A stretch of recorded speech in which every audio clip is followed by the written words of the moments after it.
Општините Кочани, Виница и Делчево од македонска и општина Белица од бугарска страна се вклучени во проектот Културен мост низ вековите, што се реализира во рамки на прекуграничната соработка меѓу двете соседни држави.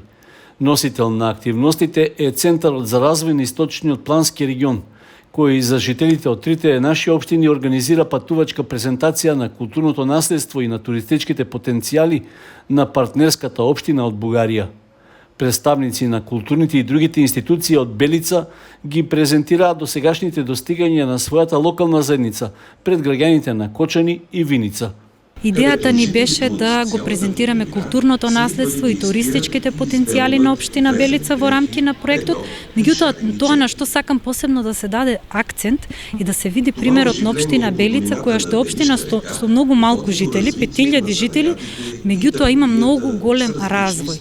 Има многу иновативни проекти, има стварно природни потенцијали заштитени од планински ски ресорт, од боб стази, од едукативни центри, од информативни културни киоски на сите страни низ општината и навистина во претходниот период, последнава година и покрај овие мерки и пандемијава, голем дел од нашите општински административни службеници, представници на културни установи беа гости во општина Белица и се надевам дека ќе бидеме сведоци на идни иновативни проекти во кои што стварно регионот ќе осети бенефит и корист. Како вовет во проектот Културен мост низ вековите, завршена е реставрацијата и конзервацијата на средновековната црква Свети Евласие, што неодамна беше откриена во Штип.